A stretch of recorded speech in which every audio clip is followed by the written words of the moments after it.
Phone tapping కేసులో సంచలన విషయాలు వెలుగులోకి వస్తున్నాయి. టాస్క్ ఫోర్స్ మాజీ డీసీపీ రాధాకిషన్ రావు వాంగ్మూలంలో మాజీ సీఎం కేసీఆర్ పేరును పలుమార్లు ప్రస్తావించినట్లుగా తెలుస్తోంది.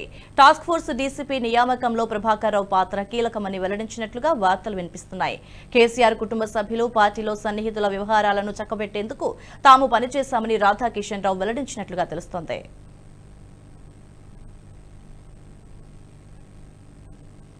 ఫోన్ ట్యాపింగ్ ద్వారా ప్రణీత్ రావు వెల్లడించే వివరాల ఆధారంగా రాజకీయ నేతలతో పాటు వారికి ఆర్థికంగా సహాయం చేసే వారిని లొంగదీసుకున్నామని తెలిపినట్లుగా సమాచారం.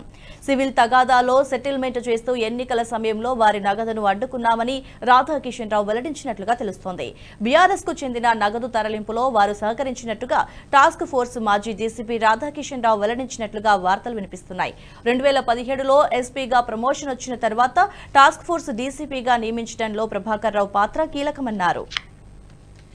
ఈ వీడియో మీకు నచ్చినట్టయితే లైక్ చేయండి, 10 మందికి షేర్ చేయండి. అలాగే కామెంట్ల రూపంలో మీ అభిప్రాయాలను మాతో పంచుకోండి. Nationalist hub group of channels ను సబ్స్క్రైబ్ చేసుకుని తెలుగునాట జాతీయవాద జర్నలిజాన్ని ప్రోత్సహించండి. ఈ వీడియో కింద ఉన్న బెల్ ఐకాన్ పై క్లిక్ చేయడం మర్చిపోవద్దు.